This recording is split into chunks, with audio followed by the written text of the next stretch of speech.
Hello and a very warm welcome to this special broadcast on News Mobile.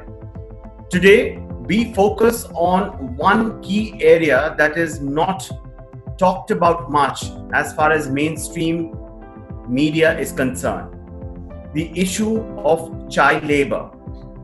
As the world gears up to observe yet another International Child Labor Day, we try to go beneath the surface, to understand how big the problem is, to understand if there are solutions that are available and what could be the proper approach to tackle this problem of child labor that we are all faced with. With me today on the broadcast is a very special guest. I'm joined in by Anindit Roy Chaudhary, the Director Programs of Save the Children India, an organization which has been working tirelessly for the welfare and upliftment of children, particularly those belonging to vulnerable living communities. Thank you so much, Anindit, for joining me on this very special broadcast today. You know, when we talk of child labor, when we talk of a day for child labor, what are the first thoughts that cross your mind, Anindit? The perception of child labor in different countries is quite different. Unfortunately, here in India, child labor is actually socialized. So, to be very honest, whilst some of us like you, me, or some others feel absolutely worried about the status of children in labor scenarios or exploitation that they experience in labor scenarios, most of the population actually don't necessarily react in the same manner. The truth is that when we see a child on in the dhaba serving us water, we don't feel repelled by it. When we see a child begging on the street, it's a normal sight for us. When we see a child cleaning cars in the morning, it's not something that we are, astonished by. The truth is, in India, child labor is at some level socially accepted, and that I think is the big problem. And that's what kind of disturbs me the most, that if you do not even recognize something as an issue or as a concern, as a problem in the overall society, then it's hard to kind of get away from it. Of course, there is the child labor laws are in place which clearly prohibits children from being at work. But there is also the worry that unless someone looks at it as a problem, the laws will not even be applied. So that's what kind of worries me, keeps me awake at night, or is on my mind the moment we think of child labor, is that it's not really seen as a bigger problem as it should be. And I think that is very, very disturbing and disconcerting, to say the least, because it is in a way socially acceptable as far as we as a society is concerned, as far as India is concerned. But Anindit, I would want to understand from you one particular day which is talking of the problem that we have at hand. A day which talks about child labor. Shouldn't we be talking of child labor as a continuous process all throughout the year, all 365 days, instead of earmarking one single day to raise our voice against child labor and then pretend that everything is back to normal? You're right. That should ideally be the case. But I think the reason why we earmark some days is because it kind of brings back the focus. It brings back the conversation onto the table once again and reinforces the fact that this is a problem that needs to be dealt with. But I agree with you completely. Just if we look at child labor as a problem only for a day, then we are going to fail our children. The children of India need a lot more from us, and the biggest element in that is the fact that the children of India need us to be concerned about the issue of child labor on a regular basis. Children need to be considered at all points in time, and we cannot, something that we say, and I always challenge that to a certain extent. We keep saying children are our future. Now, the moment we say children are our future, yes, they are. They are going to be the adults and the nation builders, and they are going to be taking us forward in the next millennium, etc. But at the same time, children are also the present. Children are now. Children exist now. Their problems are now. Their concerns are now. Their issues are now. Child labor is a concern that children are facing at this point in time, at this juncture. And therefore, from that point of view, we need to understand that unless we do things about children on a regular basis, on a recurring basis, the problem is not going to go away. The other element that I wanted to say is that a lot of times when people speak about child labor, and I'm sure the people who are going to be the audience of this particular show, a lot of them would probably think this is not my problem. My house does not have child labor, and my children will not become child labor. Both are true, probably. But the truth is, if we all think that it's not my problem and we kind of live in this utopian world that it's someone else's problem, then we are actually failing our children.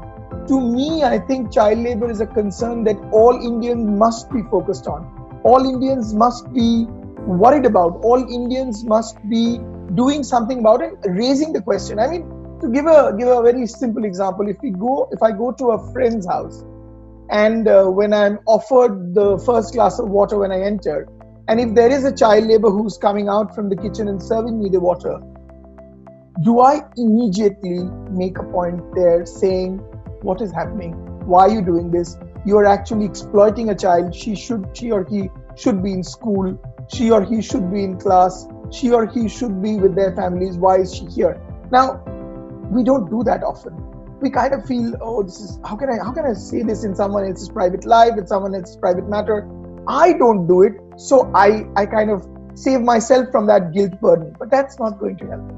If we have to see an India where our children are our future, where children are going to make the difference that they are ought to make, then we have to ask questions about all children. And every one of us need to do it, whether it's the media, the question that you're raising as a media personnel, and I feel thrilled about that, whether it's NGOs like ourselves, whether it's the government, law enforcement, but also common people, anyone and everyone who exist in this society need to start raising their voice and asking the right questions. That's going to start making the differences. And when you say that people need to take note, people need to start asking the right questions, why do you think, Anindit, for years together, and that example that you shared, and that is something that I'm sure that for our viewers who are watching the broadcast today, many of them would have also gone through the same thing. But somewhere down the line, we have also failed the children because we haven't bothered to, in fact, look back and ask the host per se that, why are you employing him or her? That, from where have you got him? Why is it that this has become so acceptable and so normal when we know deep inside that what is happening is absolutely wrong? Truly so. I mean, what is happening is absolutely wrong. And that's where the conversation should start with. That what is happening is unacceptable, is wrong. And there are no two ways about it. I think, when a perpetration of a particular kind coexists in the environment that we live in, we almost start believing that it's the right thing. I mean, I can tell you that, even 30 years ago in my household, if there was a person who was working whose age was 12 or 13, I don't think people in my household also, maybe 30, 40 years ago, would actually feel too threatened about it or worried about it, because it was a part of the normal at that point in time. I think in the urban context, we have been able to make that difference, where we have consistently raised the question, where you are saying that you cannot employ someone in your household because it's wrong. And household is just a small speck of the entire gamut where we see children. I mean, that's right. Agriculture, that is a humongous area. I mean, more than half of this population is dependent on agriculture in this country. A lot of them are smallholders in terms of land, and they will not be able to do, one person or two people in the family, the two adults, let's say the mother and the father, will not be able to manage the entire work that is required to kind of manage the field, to do the agriculture, to do everything that is required to be done. And they often, engage their own children, not because they don't love their children. So, whilst it is exploitative, it's not also something that I would want to say that it's a common reason that everybody is wanting to exploit children. No, sometimes people don't even know, even parents don't know that what they are doing to their own children is wrong, is inappropriate, and they should be in school. And I think education plays a huge role. We still have many families and a large population in our countries who are first generation learners or first generation school goers. So the value of education is still, unfortunately, not the greatest. I mean, we can certainly talk about the fact that we have a high degree of educated children now than in comparison to 20 years before or 15 years before. Things are changing and improving, but at the same time, I think there's a lot of focus in terms of registration into a school. But retention into a school, continuing school, completing school till class 12, and then going on to higher studies, that still is not something that we should be happy or we could be happy about. So therefore, I think education plays a huge role where families still don't understand or realize the relevance of education, and the fact that they think that a child is bringing in an extra pair of hands, maybe smaller hands, but an extra pair of hands into the work that's needed, and therefore they are being brought in. So I think it's a multiplied scenario. It's not just culturally acceptable. It's also something that education is limited. So therefore, literacy is still limited, and therefore we are not being able to see the value of literacy and why children need to be in school and not at work. And also, there is tremendous poverty. You cannot deny the fact that a large proportion of this country experiences a tremendous economic handicap or economic disability, based on which they have to take certain decisions that probably they don't want to, but they still have to. So it's a combination of multiple factors, I would say. True. And you talked about agriculture. We're talking of farmlands over here. We're talking of little ones who are engaged in domestic chores. They're employed, paid a pittance many a times. We see them working in brick kilns. We see them working as far as factories are concerned. If we talk numbers, Anand, just give us an idea. What is the universe that we're looking at vis-a-vis India, and the magnitude of the problem as it were, as far as India is concerned? Frankly speaking, there are many different kinds of numbers, and to be honest, we must also understand that child labor per se is, because it is illegal, it's also it's hidden. It's not something. So there are various kinds of estimations that we have. I don't think there is a clear census in terms of saying, well, this is the number. I mean, if you say we have 130 crore people in this country, there is a certain science that has been applied to it, whereas in terms of the census process that we have. Whereas in child labor, that's not actually feasible. But I can tell you that the unfortunate reality is that the numbers are so big that even the concerted efforts of all civil society organizations is not enough to be able to deal with it. So the numbers are far beyond our reach. But it's very hard to comment on a number, because any number is questionable, to be very honest with you, because there's no science behind the numbers. They're just guesstimations at best. And some say that there are 30 million, some say there are more, but we don't exactly know what the right figure is. But that's the problem with the other thing is with numbers and social acceptance. Whilst at one level we have socially accepted child labor, on the other hand, we are talking about these big numbers, whether it's 30 million, 50 million, whatever the numbers are. I think what needs to be also understood is each life matters. And that's a big piece in that number theory. I mean, if it was I have a child, I have a son. If my son was a laborer in a brick kiln, would I be able to sit here as calmly as I am currently and doing this interview or having conversations with you or somebody else or doing the work that I do? I cannot. Because when it is personal, I know that I will do my best to change that scenario. I think that understanding needs to be brought, that it's not only about the numbers, it is about the lives that get affected. And child labor completely ruins the entire gamut of the individual's childhood, of the child's childhood, and does not let him or her prepare for a future. So health-wise, she or he is affected. She or he will go into a complete cycle of poverty, and she will probably never be able to come out of it. And the third and the most important being is that the child will not learn what it is meant to learn in a school environment, in a learning environment, and therefore will consistently be a lagger with everybody else, and everyone else will go forward. And that difference will never be made up.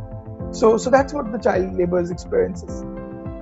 And I think that's very well explained, where you're saying that this isn't just a number, or these aren't just statistics that we're talking of, because the magnitude of the problems, and there is no science behind the numbers, but we all do realize that because it's so socially acceptable, that the problem is much more pronounced than we can see on the surface. I would like to draw your attention to this particular COVID pandemic phase that we are all in at this point in time. Now, a champion of child rights, Nobel laureate Kailash Satyarthi, he, along with other world leaders, including some other Nobel laureates also, he put out an appeal recently to the world leaders, saying that if $1 trillion could be earmarked for the welfare of children going forward, to come out, to help them come out of this COVID pandemic phase. Simultaneously, in India, he also wrote to the government. He wrote to the Prime Minister, saying that I am requesting you to allow impunity to all those factory owners who essentially have flouted the norm, have engaged children in to carry out the activities, but we need to step in and save these children, because what has happened is the owners have all gone, they've locked up the factories, children are inside, they do not have access to healthcare, they do not have proper food or proper meals every day. Can we let our children die? So, that kind of raised a lot of eyebrows when someone like Kailash Satyarthi came out to say something like this. So there are two different things really, and I have a lot of regard for Kailash. I've worked with him closely in the past, and I would want to believe that he's also quite fond of me. So whatever I say is said with absolute respect towards him, but nevertheless, there are some things I agree and some things I have a different point of view from him. The first one being the $1 trillion investment. I think it's a wonderful appeal. I think it's a brilliant appeal because it is actually bringing in the plight of children, child laborers and other children, and the most marginalized populations in the world in the eyeball of world leaders. And this appeal is not just to world leaders, it's also to corporations, to businesses, to everyone. People who can actually make that investment. And I do think that there is a lot of value.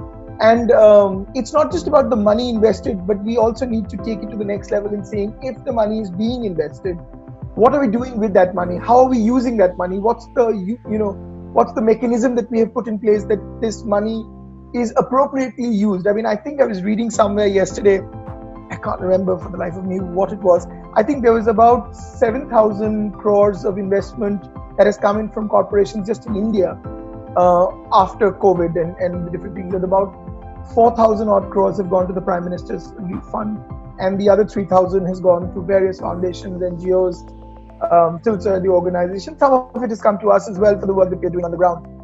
And I think it's absolutely wonderful that money is being spent. People are generously giving. It is a time where people, despite the fact that people know that there are economic challenges, people are coming out and giving money and spending resources on recovery, on emergency response. And it's really heartwarming. I have been parts of various emergency relief programs that we are running because I'm based out of Kolkata at this point in time. So I'm constantly doing that. And I see the value in that. There's tremendous work that's happening. So money is a very important factor. So I completely support Kailashji's demand in terms of to the world leaders saying, bring in money, because unless you bring in money, just talking about the issue is not going to help. We need to do a lot more about it. So on that, totally with it. But the other one, I'm slightly conflicted. I'm actually quite conflicted. My worry is that I cannot, for the life of me, provide or ask for impunity to a group of people or individuals who have been child rights violators. Then my whole life's work is in question. These are people who are exploiters, and to me, I do not see them as my partners, unfortunately. I do see them as exploiters. What I do see value in is that there is a need for NGOs now to work very closely with government, with law enforcement, in being able to say, if there are these closed down workshops and factories, and it's, to be very honest, if the police wants, if the law enforcement authorities of this country wants, they can open up all locked doors and find these children. So I don't believe that it is going to be a problem for the police. Right. So willingness on the part of the law enforcement. Absolutely. Authority. Absolutely. Right. So that is absolutely possible. But I don't think that, offering impunity to child rights violators, whether they are factory owners or they are rapists or anybody, whatever the scale of or degree of violation that they have done, I can't support it. I mean, as an organization, we don't stand by it, and Right. we believe that it's on the contrary. This is now, we crack down, we save children, we rescue children, and we send them back to their homes and reintegrate them with their families. Right. So reintegration to the native place where they belong. Just one final question as we wrap this up. Just want to ask you that going forward, this problem is there and it's out there in the open. Yes. We can't afford to keep our eyes shut going forward. A lot of time has already been wasted. If you were to list out the three things which are extremely critical at this point in time, which can in a way address this problem at the core and try towards working out solutions, what would those be? Okay, good, thanks. So my three things. First one of the things that the government of India is talking about is talking about the big campaign of Make in India. I love that campaign. It comes with that beautiful lion and all of that. I would just want to say, why can't we just say Make in India responsibly? This whole focus on making in India and making India this hub for manufacturing also creates this possibility of exploitation for children. And therefore, we need to be very clear about the fact that whilst we make in India, we cannot be allowing spaces where children are exploited. And that has to stop. So that's number one. So from a very government point of view, in terms of the policies that the government is making, how are they ensuring that children are being protected and child labor is not coming into the being in terms of making India? The second piece is that we have to start raising questions at the corporate governance level. I mean, unfortunately, we sit in this country where not one product, and this is really sad for me to say, not one product comes with a label that this is completely child labor free. There are small examples of, small boutiques doing it and small NGOs doing it. But as a nation, can we see that the tea that I drank this morning is child labor free? I can't say it. Can I say that when I go out or the house that I'm sitting in and the bricks that have been put in, all those bricks have not been made by children, or at least some of them have not been made by children? I cannot say it. That's the point that I'm trying to make, that, or the shirt that I'm wearing, this cotton, is it grown by children or not? I don't quite know. And that is the second question, that as consumers, as government, as NGOs, as businesses, we need to talk about corporate accountability at various levels in saying, sometimes we feel child labor is only at the bottom half, Yes. No, it's everywhere. The secondary and the tertiary tier of the corporations also have child labor, and that needs to be tackled. So that's the number two bit. And the third thing is, all of us have to talk about child labor. Child labor is not something that the NGO will deal with. We all have to talk about it and raise questions at all levels, even in our own lives. That's got to make a difference. And I think that's wonderfully summed up, Anindit. It was a very, very engaging discussion. So as you said, that the core ultimately lies in taking collective responsibility. Yes. And rather than saying that, okay, this is not my domain, or that I have nothing to do with it. The fact is that somewhere or the other, all of us have played our respective parts in ensuring that this evil practice continues till date. Absolutely. But then enough is enough, as we say. It's time to put a stop, time to look at a new and a robust India. And as Anindit said, that make in India and make in India responsibly, why can't those two be intertwined? Thank you so much for joining me on this broadcast. It was a pleasure. Hopefully, this has thrown up multiple points to ponder upon for the policymakers who are also watching this broadcast. Thank you. Thank you very much.